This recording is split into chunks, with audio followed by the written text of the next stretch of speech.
امام زمانہ کی سلامتی کے لیے ایک دفعہ صلوات بھیج دو۔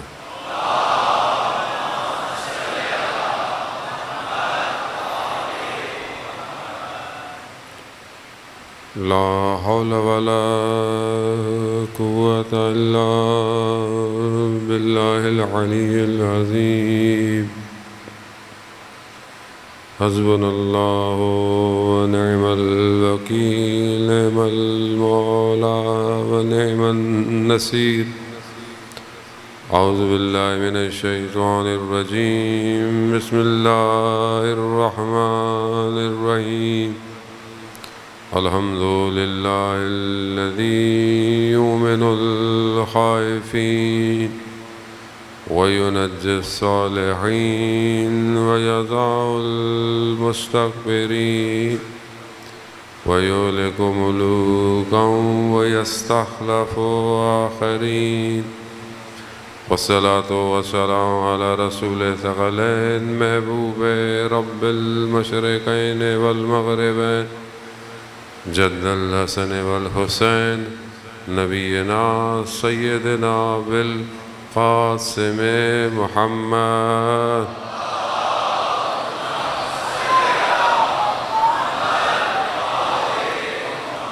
وعلى آلہ الطیبین الطاہرین المعصومین لا سیما بقیت اللہ فی الارضین روحی وارواحنا لتراب مقدم الفدا ولعنۃ اللہ علی اعدائهم اجمعین بسم اللہ الرحمن الرحیم رب اشرح لی صدری ویسر لی امری واحلل عقدۃ من لسانی یفقهوا قولی اما بعد فقد قال اللہ تبارک و تعالی فی کتاب الحکیم والقرآن المجید وما خلقت الجن والانس الا ليعبدون صلوات بھیج دے بابا۔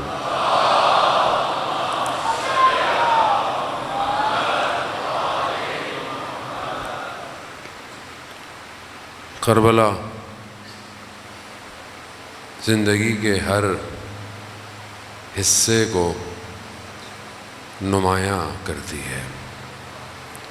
کربلا میں ایسا نہیں ہے کہ کوئی ایک زاویہ صرف بیاں ہوا ہو، ہر زاویے سے دیکھیں، ہر شخص دیکھے، ہر قوم دیکھے، ہر ایج سے دیکھا جائے تو بھی کربلا اسے درس دیتی ہوئی نظر آتی ہے، چاہے وہ بوڑھا ہو، چاہے وہ بچہ ہو، چاہے وہ جوان ہو، چاہے خاتون ہو، چاہے ماں ہو، بہن ہو، ہر زندگی کا حصہ کربلا میں موجود ہے۔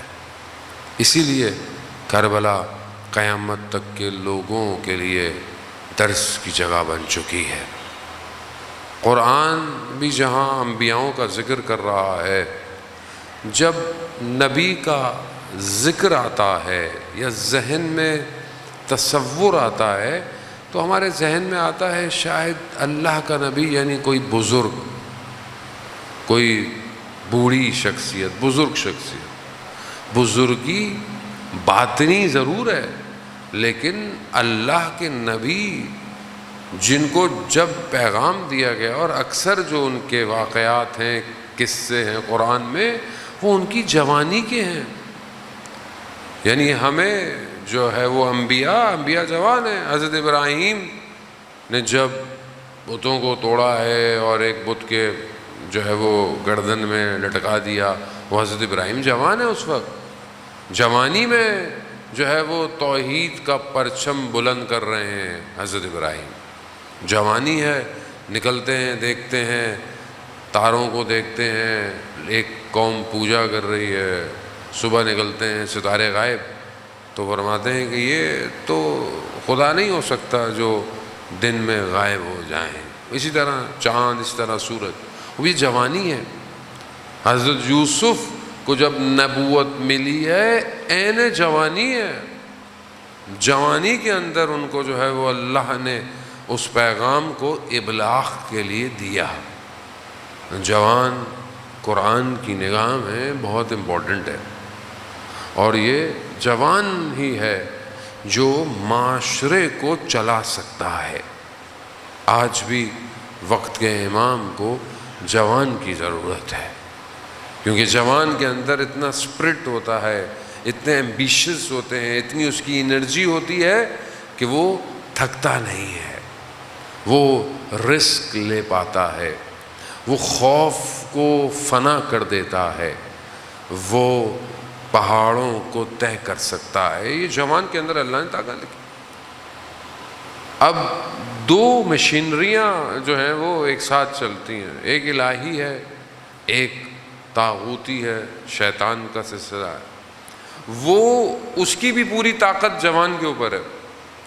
جتنے بھی واقعات، جتنے بھی داستانیں نبی کے مقابلے میں بھی ہیں، وہ شیطان جوانی میں کر رہا ہے۔ جتنے بھی گمراہ کرنے کے پلیٹ فارمز ہیں، سافٹ ویئرز ہیں، اپلیکیشنز ہیں، پلاننگ ہے، وہ سب کس کے لیے ہے؟ وہ جوان کے لیے۔ تو یہاں جوان بہت امپورٹنٹ ہے۔ اگر جوان اپنی قدر کو پہچان لے تو اسے پتہ چل جائے گا کہ خدا نے اسے کتنی بڑی اپرچونٹی دی ہے۔ اور یہی جوان امت ہے جس امت کو اپنے امام تک پہنچنا ہے۔ کربلا انہی جوانوں کی داستان ہے کہ جہاں اتنے جوان جمع ہو کر اپنے امام پر اپنے آپ کو قربان کر رہے ہیں۔ اب یہ جو راستہ بن رہا ہے، یہ جو راستہ بنایا ہے جوانوں نے بنایا۔ جوان آج آپ کو کہیں پہ بھی کامیابی نظر آتے ہیں، قوموں کو، ملکوں کو ترقی کرنے کے لیے، چاہے وہ ایجوکیشن ہو، چاہے وہ انڈسٹری ہو، چاہے وہ کوئی بھی سیکٹر ہو، حتیٰ ملکوں کے حدود ہوں، دین کی پاسداری ہو، وہاں پر بھی آپ کو صرف جوان نظر آئے گا۔ جوان تھے۔ 8 سال عراق ایران کی جو وار تھی، اس کے اندر کیسے جوان تھے کہ سحر میں مانا جاتے امیر المومنین پڑھتے ہیں، فجر کی نماز سے پہلے زیارت عاشوراء اور پھر نمازیں پڑھ رہے ہیں۔ ظاہر ہے یہ جوانی میں جو لذت ہے عبادت کی، اور دو ہی کام، دو ہی خواہشات، تیسری خواہش نہیں، یا شہادت یا زیارت، بس امام زمانہ یا شہادت دے دیں یا زیارت کرا دیں، تیسرا آپشن نہیں ہے لائف میں۔ کیا آج کا جوان اس امید سے آگے بڑھ رہا ہے یا نہیں بڑھ رہا؟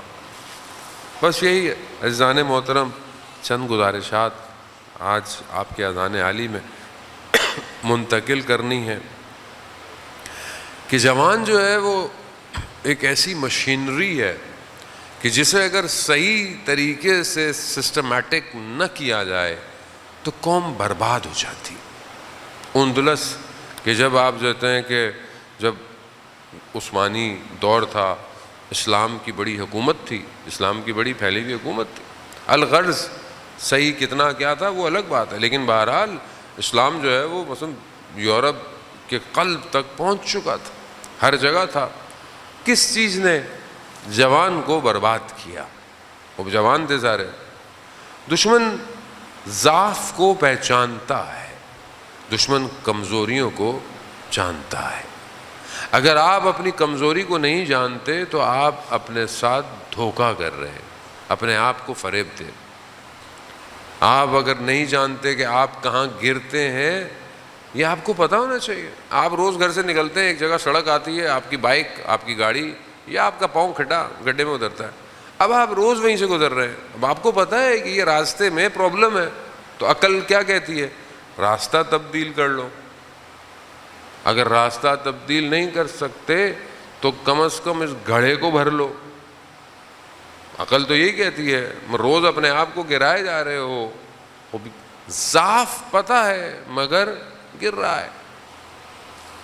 مشہور واقعہ، ایک عابد فجر کی نماز پڑھنے نکلا تو رستے میں کیچڑ تھا، پاؤں لگا، کپڑے خراب ہو گئے، واپس گیا، تبدیل کیے، وضو کیا، دوبارہ آیا، پھر جانے لگا، پھر دوسری دفعہ، پھر پاؤں اسی کیچڑ میں لگا، پھر کپڑے خراب ہوئے، پھر جانے لگا، پھر تیسری دفعہ آنے لگا تو شیطان نے خود اس کو بچایا کہ بھائی سیدھے ہی چلے جاؤ، اس طرح تو تم اگر گرتے رہے عبادت کر تم تو اللہ کے ولی بن جاؤ گے۔ وہ کیوں؟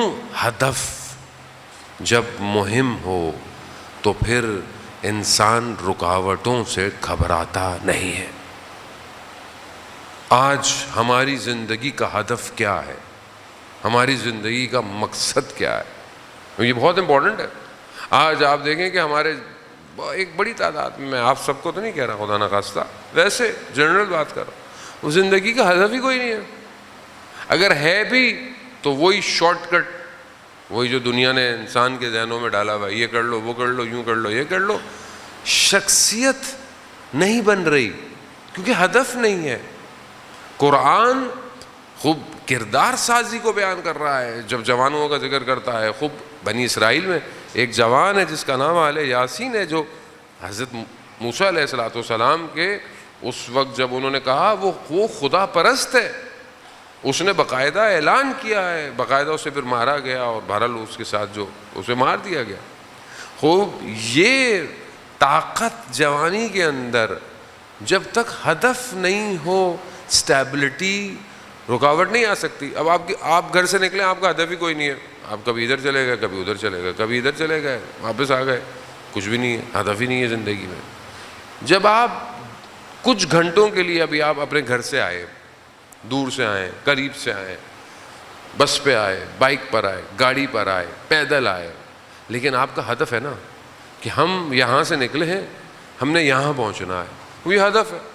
یہ ہدف پورا کیا پھر آپ نے واپس جانا ہے۔ اب کتنے گھنٹے کا ہوا جو بھی آپ، تو چند گھنٹے کا سفر آپ نے با ہدف کیا۔ اب یہ الگ بات ہے میرے جیسا نکما طالب علم آپ کے سامنے بیٹھا ہو جو آپ کے ہدف کو خراب کر دے، وہ ایک الگ بات ہے۔ وہ اچھا طالب علم ہو تو کم از کم آپ با ہدف یہاں سے جائیں۔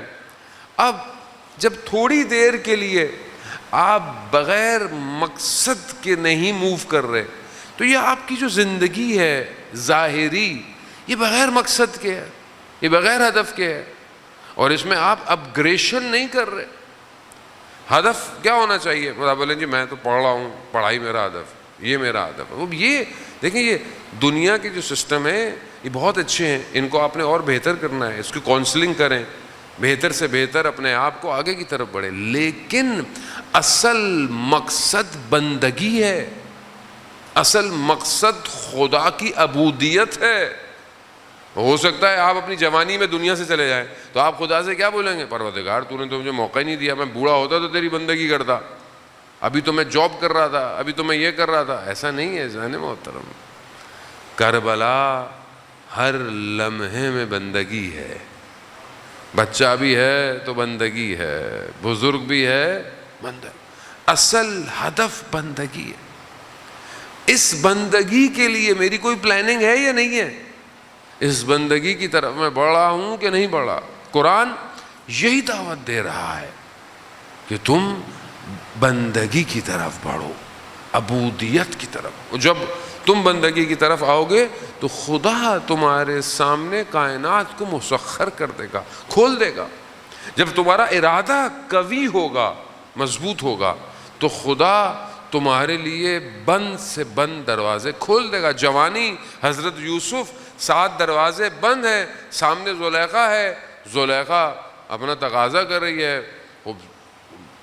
مصر آسان نہیں ہے، مصر کا وہ دور، اس میں زلیخا کا کردار، اور اس میں 7 دروازے بند، زبان زد عام پر زلیخا کی زیبائی اور حسن اور جمال لوگوں کو پتا تھا، 7 دروازے بند ہیں، مگر حضرت یوسف نے اپنی عین جوانی میں کہا پروردگار تیری پناہ چاہتا ہوں۔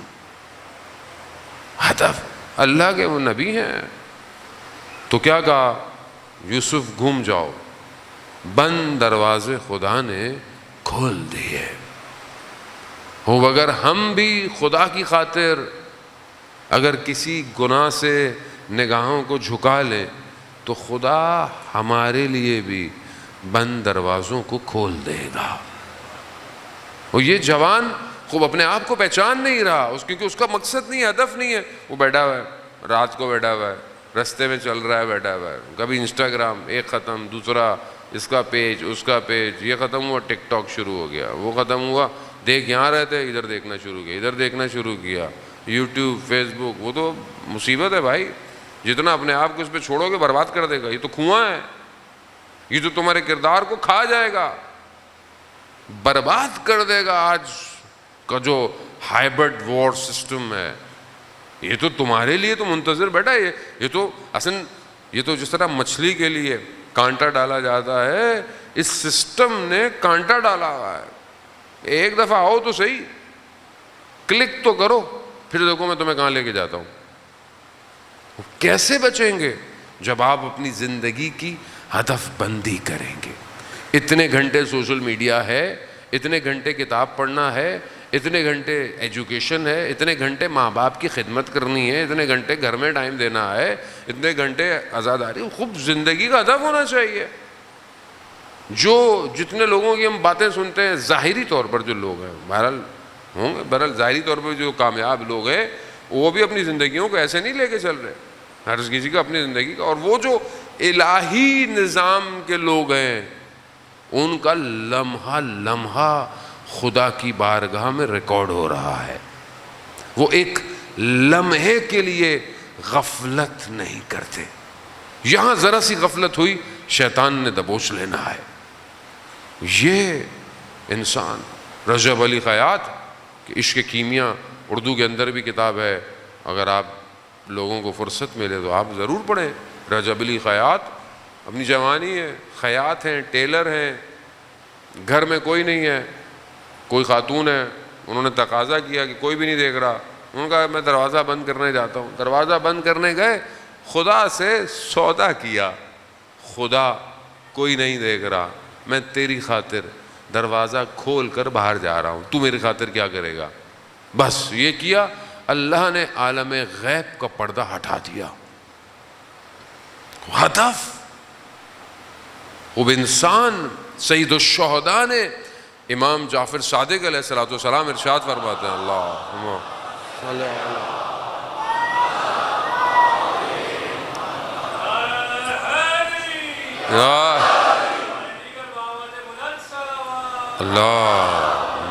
صلی علی محمد۔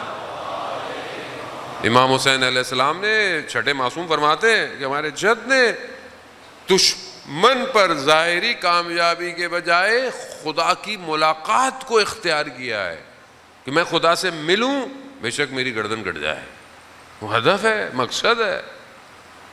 وہ یہاں رجب علی خیاط کو اتنا سب کچھ کھل گیا کہ کوئی اگر آ کر اپنی مشکل بیان کرتا تھا تو اس مشکل کی وجہ کیا ہوتی تھی رجب علی خیاط بتا دیتے تھے۔ نجف جب جاتے تھے امام کے حرم میں مولا امیر کے، تو یہاں امام سے سوال کرتے تھے تو اندر سے جواب آتا تھا۔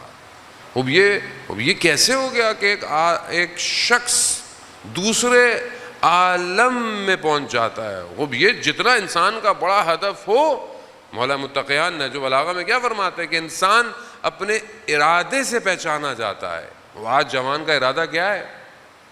آج جوان کیا ارادہ کر کر گھر سے باہر نکل رہا ہے؟ آج جوان سوتے وقت کیا ارادہ کرتا ہے کہ کیا میں تہجد کی نماز میں اٹھوں گا یا نہیں اٹھوں گا؟ اب جس کا ارادہ ہی نہیں ہے تہجد نہیں پڑھنی، فجر بھی ہو گئی تو ہو گئی، نہیں ہو گئی تو خیر ہے، کوئی مسئلہ تھوڑی ہے، تو اس کا ارادہ کتنا ضعیف ہے، اسے پھر کیا ملا؟ لیکن جو باوضو ہو کے سوئے اس نیت کے ساتھ بھی کہ پروردگار میں ضعیف ہوں، کمزور ہوں، مگر میں رات کو تجھ سے باتیں ضرور کرنا چاہتا ہوں، بس نیت کر کے سویا، خدا اس کی ساری رات کو عبادت میں شمار کرتا ہے۔ وہ یہ ہدف ہے نا اس کو سونے کا بھی بیکار سو بھی نہیں رہا، یعنی جو با مقصد جوان ہے وہ سونے کو بھی ضائع نہیں کر رہا، باوضو ہو کے سو رہا ہے کہ اگر یہیں موت آ جائے تو کم از کم عبادت میں تو پرواز کروں گا۔ یہاں بہت امپورٹنٹ ہے، کیا دیکھ رہا ہوں، کیا سن رہا ہوں؟ مولانا صاحب یہ سننا جائز ہے، ناجائز ہے، یہ دیکھنا جائز ہے؟ بھائی ہدف کیا ہے؟ یہ جو سن رہے ہو اس کا مقصد کیا ہے؟ یہ جو دیکھ رہے ہو اس کا مقصد کیا ہے؟ کیا یہ مقصد عبودیت کی طرف لے کے جا رہا ہے؟ بسم اللہ. اور اگر کوئی چیز خدا سے دور کر رہی ہے فوراً چھوڑ دو. خدا کے معاملے میں کسی چیز سے کمپرومائز مت کرو، کیونکہ ہمیں نہیں پتا کہ کیا پتا اسی انحراف میں ملک الموت روح نکال کے لے جائے. کیا کرو گے پھر؟ بیٹھے رہو گے. اب یہاں نفس ارادہ، کیا ارادہ ہے ہمارا؟ ہم مجلس عزائے حسینی میں آتے ہیں، ہمارا مقصد کیا ہے؟ ہمارا ہدف کیا ہے؟ ہم امام حسین تک پہنچنا چاہتے ہیں یا نہیں چاہتے؟ کیا ہم نہیں چاہتے کہ ہم اپنے امام کے کاروان میں نہیں مولانا صاحب ہم کہاں اور وہ کہاں؟ کون وہ کہاں؟ ظاہر ہے آپ اصحاب سید الشہداء جیسا تو کوئی بھی نہیں ہو سکتا، اس راستے پہ تو چل سکتے. مولانا ہم کہاں اور 313 کہاں؟ 313 کون کہہ رہا ہے بھائی؟ 313 تو ڈیفائنڈ ہے. 313 کے نیچے بھی تو سیٹ اپ ہے کہ نہیں ہے؟ کیوں اپنے آپ کو اتنا کمزور کر رہے ہیں کہ میں کچھ نہیں کرتا؟ مجھے بعض جوان بہت خوش قسمتی ہوتی ہے، میں اپنے آپ کو بھی مطلب بعض اوقات دیکھتا ہوں کہ یہ جوان مجھ سے بہت اچھا ہے جو اتنا اسٹرانگ کہتا ہے کہ میں امام کے لیے اپنی زندگی گزار رہا ہوں، میں چاہتا ہوں میں امام کے لشکر میں شامل. وہ ارادہ تو کر رہا ہے. جب ارادہ کرے گا تو خدا اس کے لیے اسباب بھی کھولنا شروع کر دیتا ہے، راستے کھولتا ہے. ہدف، مقصد بہت ضروری ہے عزیزان محترم. اب جوان اپنی جوانی میں دیکھیں کیسے لوگ، کتنے لوگ وقت کے امام کے ساتھ ایسے ہیں کہ جو امام کے ساتھ رہتے ہیں. ایک شخص کہتا ہے کہ میں اس زمانے میں کوئی وبا تھی، بیماری تھی، میں مکہ میں جیسے ہی داخل ہوا لوگ وبا کی وجہ سے گر رہے تھے، مریض تھے. میں داخل ہو گیا اور شہر کے باہر پابندی تھی. پہلے زمانے میں جب کسی شہر میں وبا ہوتی تھی لوگوں کو باہر نہیں نکلنے دیتے، وہیں پر باہر بندے، اور میری حالت خراب. اسی حالت میں نے توسل کیا تو میں نے دیکھا کہ ایک شخص آیا اور اس کے ہاتھ میں کوئی برتن میں کوئی کھانا تھا. اس نے اپنے ہاتھوں سے مجھے کھلایا. جیسے ہی ایک نوالا میرے وجود میں گیا تو میرے وجود میں طاقت آ گئی. ذرا سی مجھے طاقت آئی تو میں نے کہا کہ میں یہاں سے جانا چاہتا. انہوں نے کہا کہ میرے ساتھ چل. میں نے کہا پہرے لگے ہوئے ہیں. انہوں نے کہا کہ چلو. پہرے لگے ہوئے لیکن جنہوں نے پہرا لگایا وہ ہمیں دیکھ ہی نہیں رہے. شہر سے باہر مجھے پہنچا دیا. جاتے وقت میں نے ان سے پوچھا کہ آپ کون ہیں؟ آپ اپنا نام. انہوں نے کہا کہ جب تم شہر میں داخل ہوگے تو جو تیسرے شخص سے ملو گے تو تمہیں بتائے گا کہ میں کون. اب یہ اسی اضطراب میں خیر گیا اصفہان کا رہنے والا تھا. رات میں جب شہر میں داخل ہوا ایک دو لوگوں سے ملا تو تیسرا شخص جو تھا وہ شہر کا دروغہ تھا جو رات کو شہر کی نگہبانی کرتا تھا. عام سا لوگ. اب یہ بڑا پریشان کہ یہ عام سا آدمی اس آدمی کے بارے میں کیا بتائے گا. ابھی میں یہ سوچ رہا تھا کہ اس شخص نے مجھے بولا کہ وہ جو شخص تمہیں ملے وہ وقت کے امام تھے. اب یہ عام آدمی کوئی نہیں ہوتا. چاہے انسان موچی ہو اصفہان کا یا طلائیاں سینے والا تہران کا، اگر ارادہ بلند ہو تو وقت کا امام خود ملنے آتا ہے. خود ملنے آتا ہے. صلاحیت پیدا کرنے میں اپنے آپ کو اس قابل کرنا پڑتا ہے. یہی چیز آپ کو امام کی حکومت میں شامل کرے گی. وہ امام کی حکومت آسان نہیں ہے. امام کی حکومت میں بہت اسٹرانگ برین چاہیے جو برداشت کر سکے سیم ٹائم پر. اب آپ دیکھیں نا، آپ سب ماشاءاللہ جوان ہیں، آپ جانتے ہیں کہ اسٹرانگ پروسیسر کیا ہے. آج جو جس جنریشن پر پروسیسر اور چپ چلے گئے ہیں، خاص طور پہ موبائل کے، آپ کتنی ونڈوز کھول لیں، کتنی اپلیکیشنز کھول لیں، کتنی اس کو کھول لیں، اس کی میموری بھی بڑھ گئی ہے، پروسیسر میں بھی طاقت بڑھ گئی ہے، گرافکس سب کچھ. کیوں؟ جتنی طاقت ہے اتنی پروسیسنگ جو ٹائم ہے اس کا بڑھ گیا ہے. ہینگ نہیں ہو رہا سسٹم. ذرا سا پرانا موبائل ہو, 2-4 اپلیکیشن کھول دیں, واٹس ایپ ہی نہیں کھلتا. ذرا سی چیزیں ڈیٹا زیادہ ہو جائے ہینگ ہو گیا. کیوں ہو گیا؟ کیونکہ کیپیسٹی کم ہے اور سسٹم زیادہ ڈل گیا ہے. خوب ظاہر ہے اگر جوان اپنی پوری انرجی کو دنیا میں لگائے گا, دنیا کی خواہشات میں لگائے گا, تو ذرا سی دیر میں عبادت کے معاملے میں ہینگ ہو جائے گا, آگے بڑھ ہی نہیں رہا, کچھ کھول ہی نہیں رہا.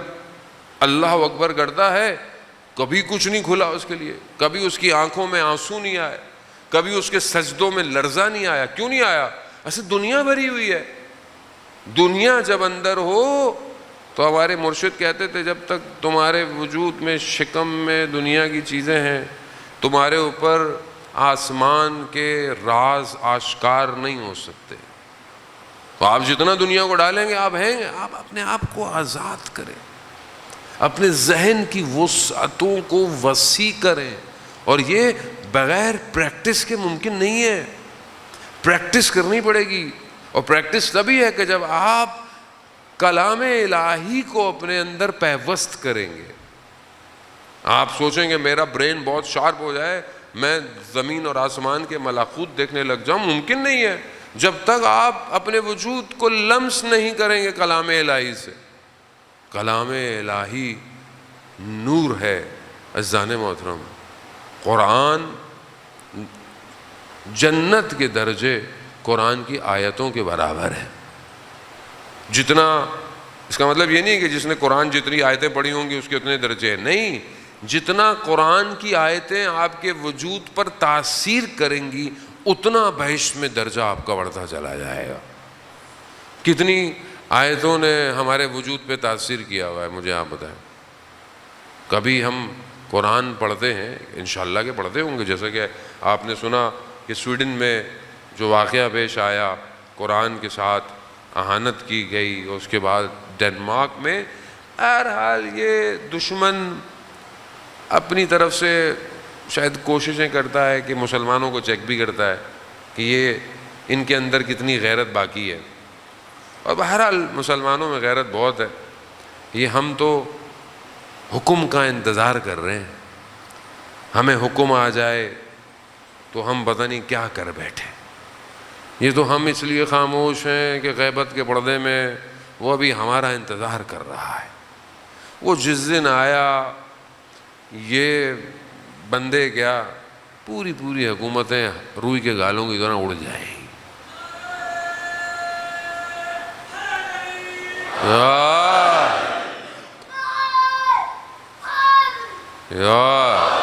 خوب ظاہر ہے. دیکھیں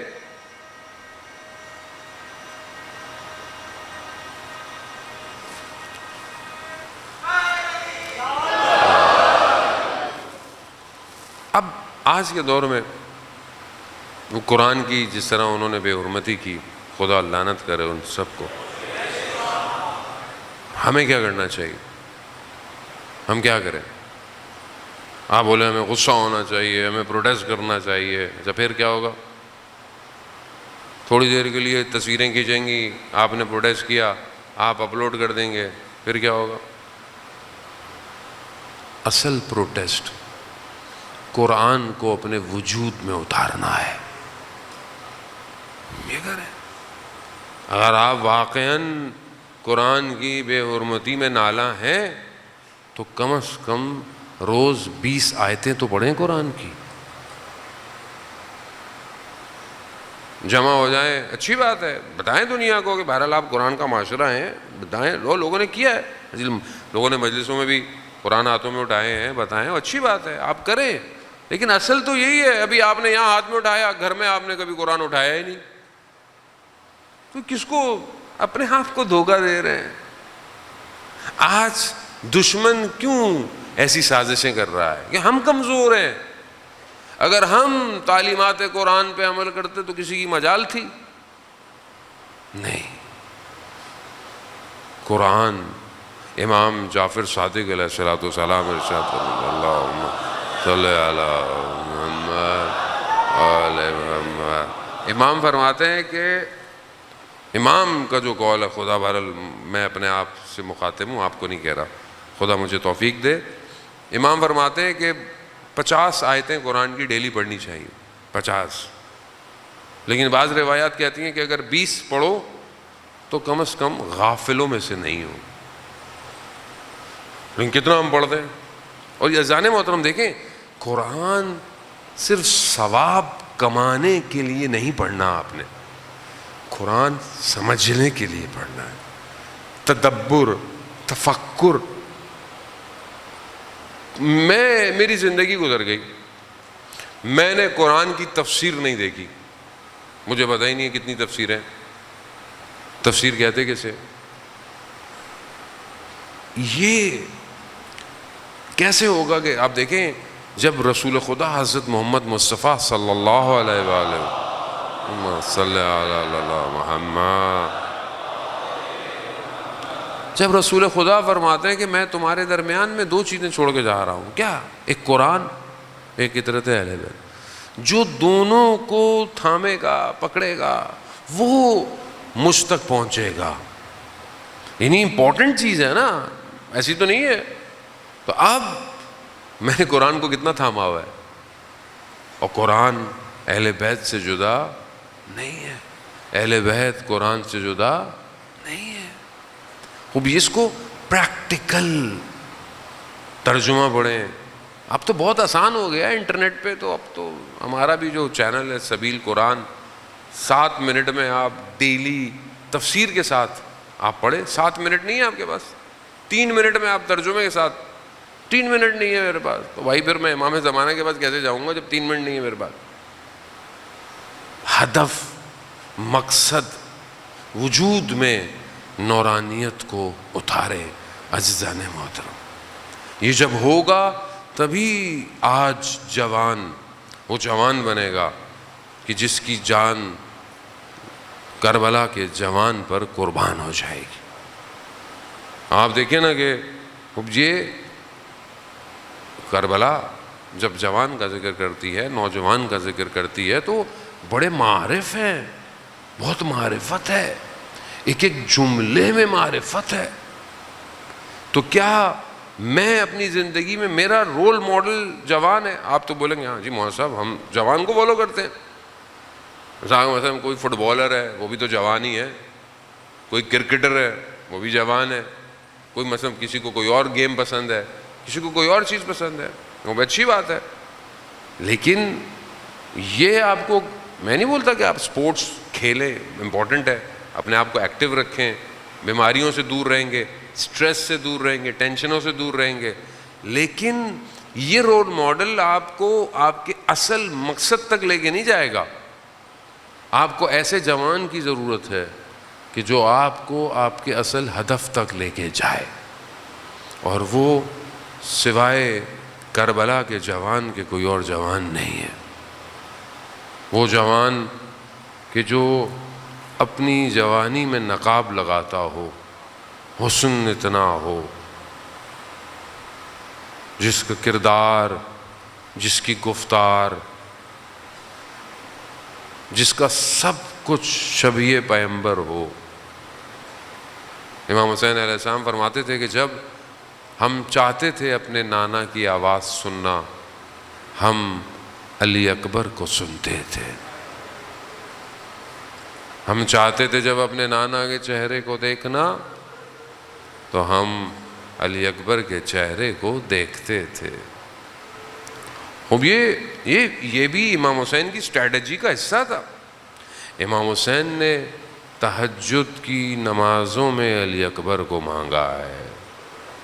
جوان ایسے تھوڑی ملتا ہے، ایسے کیسے کوئی پیدا ہو جائے کہ جو 1400 سال گزرنے کے بعد بھی جوان ہے؟ ابھی تک جوان ہے نا. اللہ اکبر. کیسے؟ یہ رول ماڈل ہماری زندگی میں ہے؟ ایسا رول ماڈل ہے ہماری زندگی میں؟ ہم چاہتے ہیں کہ ہم حضرت علی اکبر کے راستے پر چلیں. حضرت علی اکبر کا راستہ کیا راستہ ہے؟ حضرت علی اکبر معرفت اور اپنے امام کے اوپر قربانی کے اس اعلیٰ مقام پر ہے کہ ہمارے استاد آیت اللہ تحریری فرماتے ہیں کہ جناب علی اکبر کی آنکھیں ابھی بند نہیں ہوئیں مگر وہ ان مقامات کو دیکھ رہے ہیں کہ جد رسول خدا اور امیر المومنین جام کوثر لے کر آ رہے ہیں۔ یہ آسان مرتبہ نہیں ہے، بہت بڑا مرتبہ۔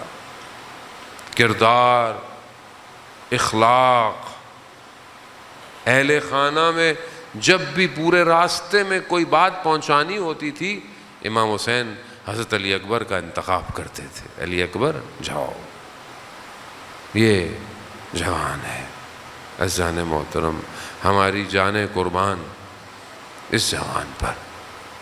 ایک شخص عالم دین کہتے ہیں، کربلا کا رہنے والا تھا، اور میں نے دیکھا کہ وہ حرم امام حسین علیہ السلام کے پاس جاتا تھا اور دعا کرتا تھا، دعا کرتا کہ خدا مجھے بیٹا دے اور پھر وہ جوان ہو، اور جب وہ جوان ہو اور پھر وہ مر جائے۔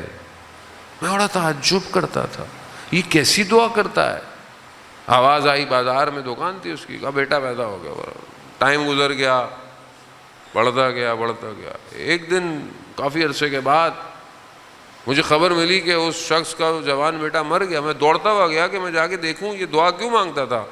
تو میں نے کیا دیکھا، وہ اپنے جوان بیٹے کے لاشے پر گرا پڑا ہے۔ میں نے پوچھا، یہ تم تو خود مانگتے تھے کہ تمہارا بیٹا جوان ہو، یہ تم کیوں مانگتے تھے؟ کہا میں دیکھنا چاہتا تھا کہ جوان بیٹے کے لاشے سے کیسے اٹھا جاتا ہے۔ اٹھا نہیں جا رہا، نہیں اٹھا جا رہا۔ امام جعفر صادق علیہ السلام فرماتے ہیں کہ لذتوں میں سب سے بہترین لذت یہ ہے کہ انسان کا بیٹا ہو اور جوان ہو اور کامیاب ہو جائے۔ بہترین لذت باپ کے لیے۔ خدا آپ کے جوان بیٹوں کی حفاظت کرے۔ لیکن کربلا کہتی یہی ہے، جوان دو تو مزہ آئے، جوان دو نا، جوان کو بھیجو تو پتہ چلے پھر امام حسین کے ساتھ کس طرح تم۔ آسان نہیں ہے یہ، آسان نہیں، بہت مشکل۔ امام فرماتے ہیں بہترین لذت بیٹا جوان ہو، کامیاب۔ اور کہا سخت ترین، شدید ترین صدمہ یہ ہے کہ جوان اپنی جوانی پہ پہنچ کر دنیا سے چلا جائے۔ بس عزاداران موت، یہ جوان مدینہ میں اپنے کردار کو پیش کر رہا ہے، اپنی پھپھیوں کو، ماں کو، بہنوں کو سوار کر رہا ہے۔ کتنا خوبرو جوان ہے، شکل و صورت میں بھی پیغمبر کی طرح ہے۔ کتنا آسرا ہے یہ بچوں کا، کتنا آسرا ہے یہ اپنی چھوٹی سی بہن کا۔ بس یہ راستے طے کرتا کرتا جوان ایک ہی راستے میں دیکھا کہ بابا اچانک سے اٹھے، آنکھ لگی ہے اور کہہ رہے ہیں انا للہ و انا الیہ راجعون۔ کہا بابا کیا ہوا؟ آپ کے زبان پر یہ کلمہ کیوں جاری ہو گیا؟ امام فرماتے ہیں بیٹا میں نے خواب میں دیکھا نادی منادی کر رہا ہے کہ اس کاروان کے پیچھے موت ہے۔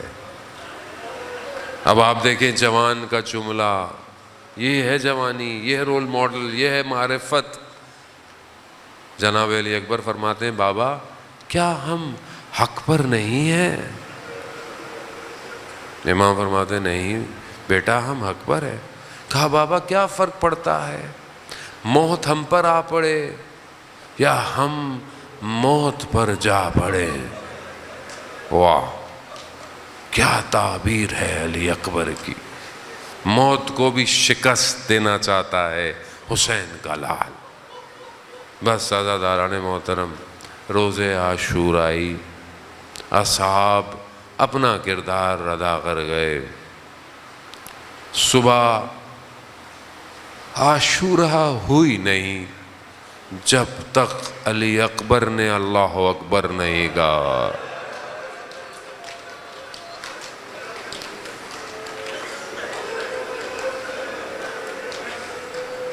امام حسین اپنے جوان کو اذان دیتا دیکھ رہے ہوں گے، اللہ اکبر اللہ اکبر۔ امام حسین دیکھ رہے ہوں گے یہ کڑی الجوانی کی آخری اذان، اہل حرم سن رہے ہوں گے، اشہد ان محمد رسول اللہ، یا رسول اللہ یہ آپ کی نشانی۔ اللہ، یہ اذان جو آج تک گونج رہی ہے یہ علی اکبر کی، بغیر علی اکبر کی اذان کے خدا نے بھی روز عاشورہ کے سورج کو طلوع نہیں کیا۔ علی اکبر علی اکبر، بس روز عاشورہ آئی، حسین جیسا مہربان کریم کوئی نہیں، جس نے قربانی دینے میں سب سے پہلے اپنا جگر پیش کیا۔ پہلا بنی ہاشم، اللہ اکبر، خیموں سے رخصت طلب کرنے گیا۔ ذیشان حیدر جوادی پڑھا کرتے تھے، خدا ان کے درجات بلند فرمائے۔ روز عاشورہ ان کا انتقال ہوا، کتنے باب معرفت تھے، روز عاشورہ مجلس پڑھ رہے تھے عاشورہ کی، اور کہا کہ یہ کناتیں مت ہٹانا، جانتے تھے کچھ گھنٹوں کے بعد مر جائیں گے۔ اللہ اکبر، کمال ہے۔ پڑھتے تھے کہ جب علی اکبر خیمے سے نکلنا چاہتے تھے نا تو خیمے کا پردہ ہٹتا تھا پھر گر جاتا تھا، پھر ہٹتا تھا پھر گر جاتا تھا، تو کہا دیکھا ایک چھوٹی سی بچی ہے جو بھائی کو لپٹے ہوئے ہے،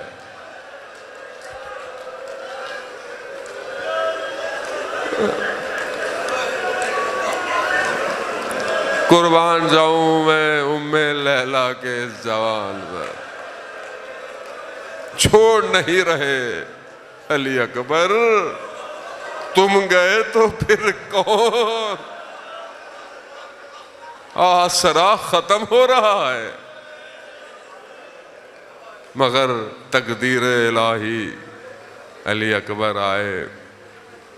اللہ، کس طریقے سے امام نے علی اکبر کو رخصت کیا۔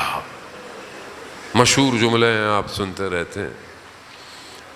امام نے جناب اکبر سے کہا، اکبر بیٹا، جتنا ممکن ہو سکے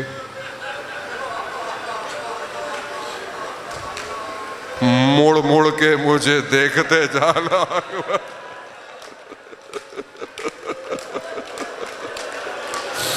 جتنا ممکن ہو سکے، جتنا۔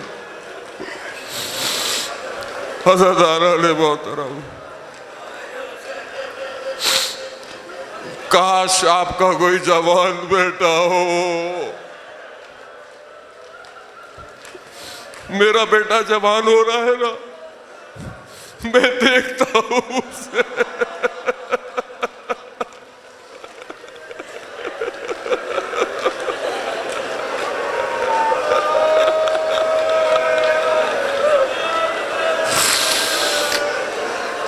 جناب سکینہ بیان کرتی ہے اس جملے کو روز عاشورہ، کہتے ہیں کہ جب بھائی علی اکبر گئے نا اور آنکھوں سے اجل ہو گئے تو میں نے بابا کو دیکھا دشت کربلا میں گھٹنوں کے بل بیٹھ گئے۔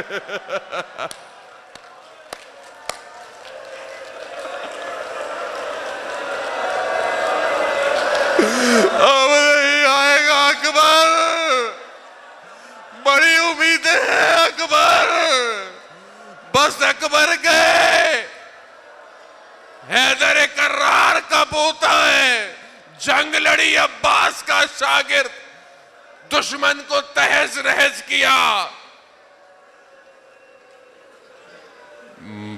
پیاس کی شدت، اکبر واپس آئے۔